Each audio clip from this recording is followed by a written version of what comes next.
Pierre 2, le verset 25. Pierre nous écrit ceci. Il dit avant, ou car dans d'autres versions, vous étiez des brebis errantes ou des brebis égarées. Mais maintenant, vous êtes retournés au véritable berger. Dans d'autres versions, au véritable pasteur qui est le protecteur de vos âmes ou qui est le gardien de vos âmes. Est-ce que quelqu'un peut acclamer le gardien de son âme? Amen. Avant, on n'avait pas Jésus. Et tout à l'heure, Papa Bolou l'a dit, le diable nous volait, le diable nous égorgeait, le diable nous tourmentait. Mais dès que tu reçois Jésus, le diable ne peut plus te tourmenter. Le diable ne peut plus dicter sa loi à ta vie. Le diable ne peut plus décider de ton âme comme par le passé. Parce que maintenant, ton âme ne lui appartient plus. Ton âme n'est plus esclave du péché. Ton âme est esclave de la justice. Ton âme est esclave de Jésus. Tu appartiens à Jésus. Il est ton berger. Il est ton gardien. Il est ton protecteur. Et quiconque s'élève contre ton âme, croise Jésus sur le chemin. Amen. Dieu nous a fait la grâce de nous donner une petite intelligence à l'école. Il nous a donné la grâce d'avoir quelques petits diplômes. Et il nous a donné la grâce d'avoir une petite vie professionnelle. Et grâce à cette vie professionnelle, on avait ce que le blanc appelle un salaire. Et avec ce salaire, ce maigre salaire, ce petit salaire, on soutenait la famille. Quand on prend le salaire, n'étant pas encore marié, l'argent était beaucoup. Et on partageait. Et j'avais un cousin. Chez nous les amis, nous on ne connaît pas cousin, un grand frère. Au village, à qui chaque fin de mois, je lui apportais un don. Et arrivé à un certain moment de ma vie, l'appel en plein temps a sonné. Et j'ai réuni la famille, je leur ai dit, dorénavant, votre fils ne sera plus fonctionnaire. Il sera fonctionnaire de Dieu. Il sera travailleur de Dieu. La nouvelle a été mal prise. Il y a un qui n'a pas accepté. Tu vas laisser un salaire de 400, 500, 600 000 pour être pasteur où tu ne vois rien à l'horizon. Pourquoi? Pour cela, moi, je ne suis pas d'accord. Je lui ai dit, grand frère, laisse ce même Dieu qui m'appelle à lui, à son service en plein temps, prendra soin de moi et prendra soin de toi. Il dit, depuis que tu es né, tu n'as pas vu Dieu. Tu n'as jamais vu Dieu. Nous, les amis, notre Dieu, c'est notre travail. Notre Dieu, c'est notre revenu. Notre Dieu, c'est notre argent. Pourquoi laisses-tu l'argent pour aller servir le Dieu des Blancs? Moi, je ne suis pas d'accord. Et on s'est séparés comme ça. Néanmoins, le Seigneur me permettait de lui envoyer quelques bénédictions. Mais il m'appelait pour me dire, avant c'était plus que ça. Maintenant ça a diminué parce que tu décides d'être pasteur. Tu as choisi le mauvais chemin. Il ne m'a pas dit. Mais il a dit au village qu'il va m'empêcher de faire ce travail de pasteur en mettant fin à ma vie. Et quelques mois après, je suis venu lui dire, je me marie. Il dit, mais chaque fin de mois, tu m'envoies un petit montant. Tu viens me dire, tu te maries. Vous allez manger quoi dans la maison? Vous allez manger quoi à la maison? Donc tu as de l'argent et tu me blagues. Et ce frère dont je parle de lui, en tant qu'être humain, il est dangereux. Peut-être si je vous dis les choses qu'il avait, vous allez penser à une impossibilité. Il a une petite bouteille. La petite bouteille de gin qu'on demande à plusieurs reprises au dot. Dans la petite bouteille, il y a un chaton vivant. Dans la petite bouteille de gin, il y a un chaton vivant. Et il a un cadenas. sur le cadenas, il y a un petit miroir. Quand il veut atteindre ses victimes, il met une boisson sur le chaton et le chaton ne meurt pas. Il remue la boisson avec le chaton, avec des incantations à l'appui. Quand il finit, il consomme la boisson. Il laisse un peu dans la bouche. Et il appelle ton nom sur le petit miroir qui est sur le cadenas. Ton visage sort sur le miroir. Quel que soit le lieu où tu es, ton cadavre arrive au village. Et tenez-vous bien, il a eu à tuer 32 personnes. Ceux qui connaissent la région de Bongwanou, de Kotobi jusqu'à Daoukro, il domine. Il est le président des jeunes de toute la confrérie de la sorcellerie. Et en plus de ça, quand une femme est enceinte, s'il n'est pas d'accord avec cette grossesse, il rentre dans le ventre de la femme, il mange l'enfant et il sort. S'il n'est pas rentré dans le ventre de ces personnes sans Christ, je dis bien des personnes sans Christ, il peut creuser un trou devant la femme enceinte, dans le monde spirituel, et elle fait une chute, elle tombe sur son ventre, l'enfant meurt dans son ventre.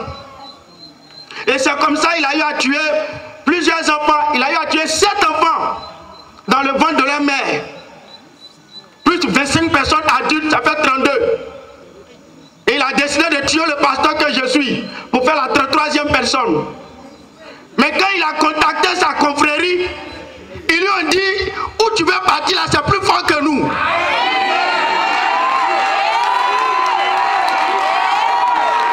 Amen.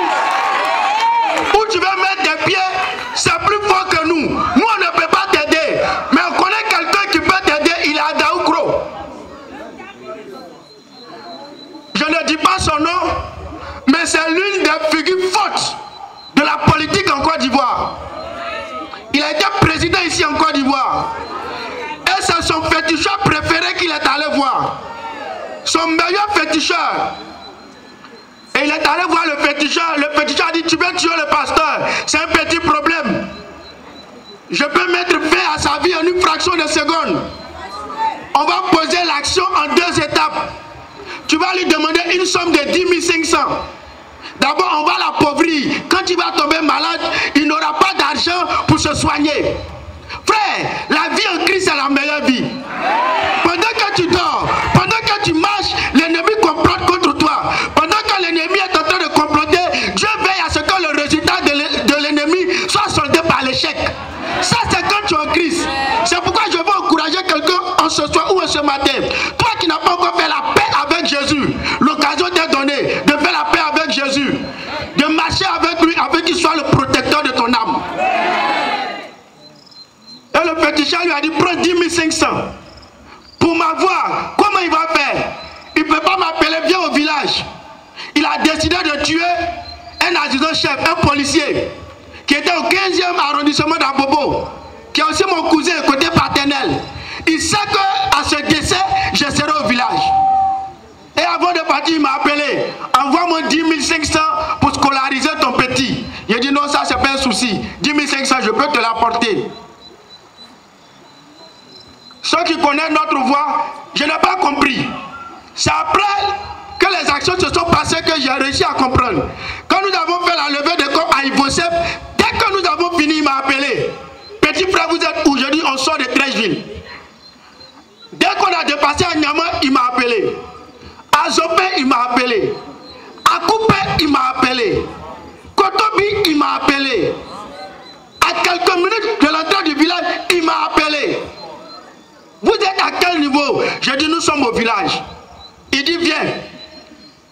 Or, le féticheur lui a donné un poison qu'il devait mettre dans la nourriture. Moi, je vais consommer et des choses vont se réaliser. Et il connaît ce que j'aime. Foutou, un agni, foutou, sauce guaguassou, elle vient de brousse. On ne trouve pas ça comme ça. Et il a bien préparé. Il m'appelle, tu es où? Viens consommer la nourriture. Dieu merci, j'avais des frères aussi au funérail, quand ils ont entendu Foutou, Guaguassi et bien de Brousse, ils disent, mais si chacun doit prendre un coup, tu ne mangeras pas seul. J'ai dit, allons. Donc nous sommes venus à 4 sur le petit plat, un seul pain de Foutou. C'est comme si je me souviens que j'ai pris un seul tour. Malheureusement, le médicament était gâté. Parce que je devais manger seul. Et il y a 3 qui se sont ajoutés. Donc en consommant, le médicament n'a pas eu son impact.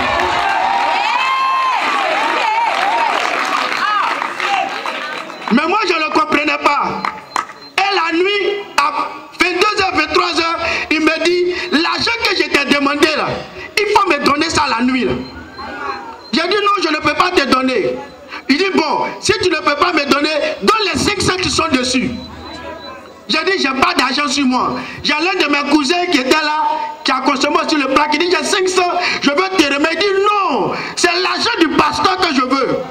Et j'avais une pierre de 500, j'ai enlevé et dit, tiens. Il a pris. Le lendemain matin, il est venu frapper à ma porte.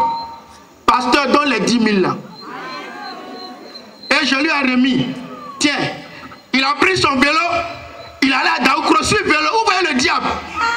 Il veut accomplir son acte. Notre village à Daoukro fait 17 km. Mais il ne s'est pas fatigué à prendre un vélo pour aller à Daoukro. Il allait voir le féticheur. Le féticheur dit ok, tu as les 10 500, c'est pas grave. Avec ça, on peut faire le travail. Il n'a pas mangé hier. Mais je vais te donner un autre poison qui est plus puissant. Ce soir, il faut préparer les mêmes choses. Il va manger. Toi, il faut manger avec lui. Mais tiens l'antidote. Il faut l'appeler l'antidote avant de manger avec lui. Est-ce que tu as compris? Il dit oui. Le soir, sa femme a préparé encore. Après l'enterrement, il m'appelle. Il me cherche dans le village. Viens, ma femme a préparé. Mangeons. Les mêmes viandes, la même sauce, le même foot. Cette fois-ci, nous sommes 2. Avec 3 pains. Là, on va bien manger. Et on finit de manger. Le dimanche arrive. Tranquillement, nous rentrons sur Abidjan. Le mercredi du dimanche, maman m'appelle. Pasteur, tu es méchant. J'ai dit, qu'est-ce que j'ai fait? Elle dit, avant d'aller au village, je t'ai dit de m'envoyer 5 000. Tu dis, tu n'as rien. Mais tu es allé au village, tu as donné 10 500 à ton grand frère. Je dis, mais les amis sont Papato. Elle dit, ça n'a rien à voir avec Papato. C'est en train de chauffer au village. Que ton grand frère est en train de mourir. J'ai dit, qu'est-ce qui se passe?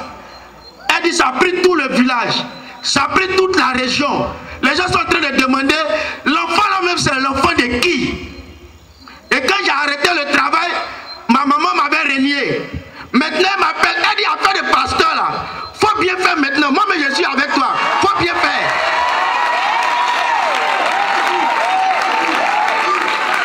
Parce que si tu travaillais, peut-être que tu étais déjà mort. J'ai dit, mais pourquoi tu dis ça? Ceux qui connaissent au sable, j'étais arrivé au feu du sable. Il y a une station totale. Je suis descendu du bac, je me suis assis. Je dis, causons. Elle dit, ils sont allés voir un guérisseur. Ton grand frère malade, il s'est enflé. Il ne peut même pas sortir, il ne peut pas passer par la porte de sa chambre. Pour le faire passer, on l'incline. Pour qu'il puisse passer. Ça fait 3 jours, il est couché devant sa porte, il ne peut pas rentrer. Mais qu'est-ce qui se passe? Il dit, ah, les amis pensent qu'il a été envoûté. Il l'a envoyé chez un féticheur. Ceux qui connaissent notre voie, il y a un village qu'on appelle Agoua. Il y a un féticheur là-bas, quand lui veut faire ses délivrances, d'après lui, il prend le caca des bébés, il met dans du pain, et puis il mange. Quand il finit de manger, quelle que soit ta situation, il t'accorde la solution. D'ailleurs, qui est limitée. Quand il a vu mon cousin, il a dit, lui là, mettez-le hors du camp. Parce que ce qu'il a fait, moi je ne peux pas le délier. Où il a mis ses pieds là, c'est lui seul qui peut se délivrer. Moi je ne peux rien faire. Et on lui demande, il a fait quoi? Il dit, demandez, lui-même il va dire. Et on lui demande, il dit, ah, j'ai tué telle personne, j'ai tué telle personne. Ce féticheur dit non, c'est pas ça qu'il a envoyé ici. Qu'il dise ce qu'il a fait. Il dit, ah bon, je voulais tuer Olivier. Les parents disent, mais le pasteur là, tu n'as pas peur. Tu as tué 32, faut t'arrêter. troisième. Et qu'est-ce qui s'est passé? Le féticheur dit c'est pas tout. Il va vous dire comment il a voulu le tuer. Évidemment, comme c'est lui-même qui a expliqué que le vendredi, quand nous avons consommé la nourriture, le poison était détruit. Mais le samedi, le poison n'a pas été détruit. Et lui, il a l'appel antidote. Rien ne devait lui arriver. Or, il ne sait pas qu'en moi, j'ai le véritable antidote. Quand tu as Jésus en toi, tu as le véritable antidote. La Bible dit, même s'ils boivent quelques breuvages mortels, il ne leur arrivera rien. Mais pour ça, il faut avoir ta vie en Jésus. Si ta vie n'est pas en Jésus, ce n'est pas possible. Mais si ta vie est en Jésus, c'est possible.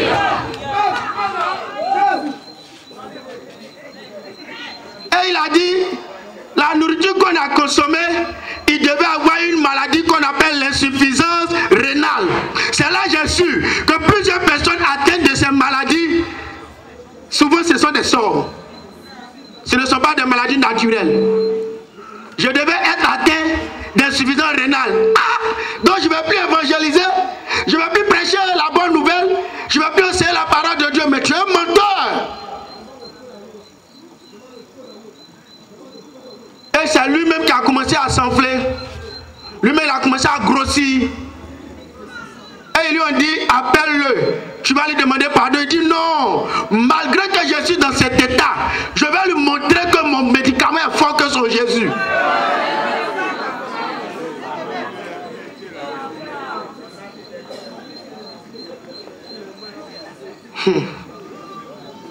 Il a continué malgré sa maladie. Et il leur a dit, s'il guérit, il va aller chercher une autre puissance. Peut-être qu'il va aller même hors de notre région. Simplement parce qu'il veut me nuire. Mais il a échoué. Et je vous assure, ils l'ont soulevé, ils l'ont envoyé d'abord à Daoukro. Ils n'ont rien vu. Ils l'ont envoyé à Bongwanou. Tous les examens, ils n'ont rien trouvé. Mais il a commencé à pourrir, il a commencé à se décomposer. Quand le pasteur parlait tout à l'heure, il faut vivre ces expériences pour savoir interpréter. Une personne qui vit et qui se décompose, c'est vilain à voir. Son dos a commencé à pourrir. Par jour, on peut mettre 3, 4, 5, 6 pagnes. Tout se gâte en même temps. Mais malgré cela, il ne voulait pas. Il voulait mettre fin à la vie du pasteur. Et quelques jours après, il va appeler maintenant toute la famille. Il va leur dire, je reconnais que le Dieu de mon petit frère là, il est le vrai Dieu. Je reconnais que le Dieu de mon petit frère là, il est le vrai Dieu. Mais où j'ai mis mes pieds là, je ne pourrai jamais sortir. Je vais toujours continuer, malgré qu'il souffrait. Et en mars 2018, un matin à 8 h, ils lui ont dit, plutôt il leur a dit, entrez dans la chambre. Regardez à tel niveau, vous allez trouver telle chose, telle chose. Sa femme même qui dormait avec lui dans la petite chambre n'a jamais su qu'il y avait ces choses dans la maison. C'est là qu'ils ont fait sortir la petite bouteille avec le château à l'intérieur. C'est là qu'ils ont fait sortir le cadenas avec le miroir. Il avait un chat chez lui à la maison. Et dans ce chat, il y avait sa puissance dans le chat. Et il leur a dit, amenez-moi mon chat. Et ils ont fait coucher son chat sur lui. Il a dit à tout le monde, quittez là. Et tous ils sont quittés. Et il a fait des incantations sur le chat. Il a fait des incantations sur le chaton qui était dans la bouteille. Et ils ont déposé. Quelques instants après, une femme vient rendre visite pour voir comment va le malade. Elle trouve le chat décédé, bon, mort. C'est un animal. 2 heures de temps après, lui-même, il est décédé. Lui-même, il est mort, bon, il est mort. Et je vous assure, j'étais à Abidjan, c'est les cadres du village maintenant qui m'appellent. Pasteur, avant on t'avait appelé petit pasteur, tu n'es plus petit pasteur. Tu es un grand pasteur, tu pries où? Tu pries où? Il a dit, c'est pas prier où qui est important. Demandez-moi j'ai qui pour sauveur, j'ai qui pour Seigneur. Là où tu es, tu peux l'accepter. Si tu l'acceptes, il va te garder aussi, il va te protéger. Et nous sommes allés au village pour l'enterrement. J'ai fait exprès. Ils l'ont enterré 2 jours après, je suis arrivé au village. Ceux qui voient un peu quand le président passe, la foule. Quand je suis arrivé, ceux qui connaissent notre village, on a 1 kilomètre du goudron. Je ne sais pas qui leur a dit que j'arrive. Quand je suis descendu du goudron en marchant pour aller au village, les femmes même déjà m'attendaient. D'autres ont des poudres, d'autres ont des pagnes. Elles veulent mettre sur le chemin, mettre des poudres sur mon cou. Je dis non, moi je ne mérite pas ça. Celui qui mérite ça, il s'appelle Jésus. Quand j'ai mis les pieds dans la cour est remplie. Dieu merci, quelques instants après, il y a une église évangélique dans mon village qu'on appelle Mieda. Le pasteur est arrivé. Mais là, on a trouvé l'occasion de prêcher l'évangile. Vous êtes au village ici. Le pasteur qui est là, il a le même Dieu que moi. Il a le même Seigneur que moi. Il a le même sauveur que moi. Ce même sauveur s'appelle Jésus. C'est lui qui m'a protégé. Pendant que j'étais à Abidjan, j'œuvrais pour lui. Quelqu'un était en train de commanditer ma mort. Mais lui, il a fait échouer. Si tu veux qu'il fasse échouer les œuvres de tes ennemis, attache-toi à lui. Parce que ennemi, il y a un qui est plus fort que l'autre. Tu peux t'attacher à un féticheur. Un autre féticheur va le vaincre. Mais si tu t'attaches à Jésus, aucun féticheur ne peut vaincre Jésus. Et donc, il faut t'attacher à Jésus.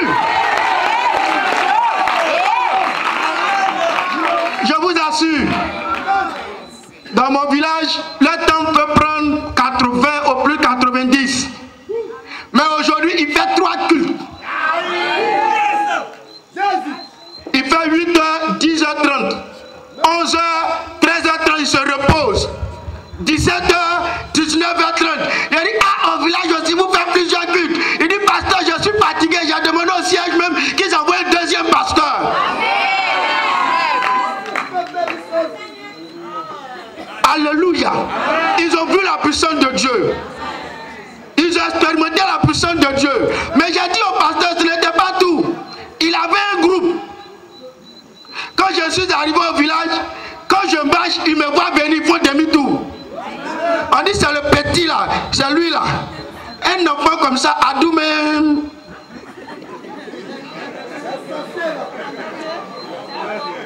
Et il y a un. Il a vu la puissance et j'ai dit non, lui il veut abandonner ses fétiches, mais il a choisi le mauvais chemin. Il est allé voir une féticheuse. Je veux abandonner les fétiches. J'ai vu que là où Adou m'a envoyé là, c'est pas le bon chemin.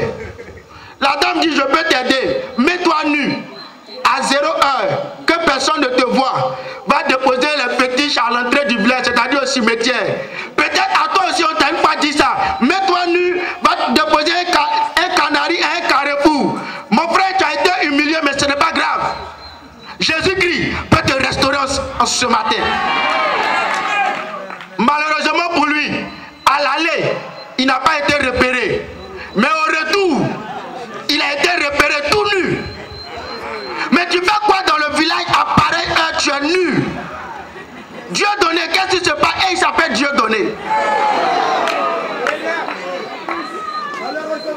Malheureusement, il a commencé à pleurer. Il a commencé à se lamenter. Évidemment, il a dormi. À son réveil, il est devenu fou. Ils sont partis. Où il dit qu'il a déposé les fétiches, on arrive là, il n'y a plus de fétiches. Entre eux, ils sont venus ramasser. Et il y a un dernier qui était resté. J'ai expliqué ça dernièrement au pasteur. Actuellement où je suis ici en train de vous parler, le fétiche est suspendu là-bas. Personne ne peut enlever. Ils m'attendent pour venir enlever.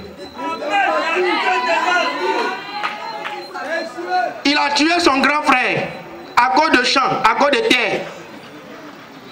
Et ils ont enterré son grand frère. Or, quand je suis parti au village, en venant, j'ai prié, j'ai dit, si tu essaies de tuer quelqu'un, toi-même tu vas partir. Et je lui ai dit, acceptez Jésus. Son grand frère a dit, toi, nous on a vu ta maman t'accoucher ici. C'est pas toi qui vas nous parler de Jésus.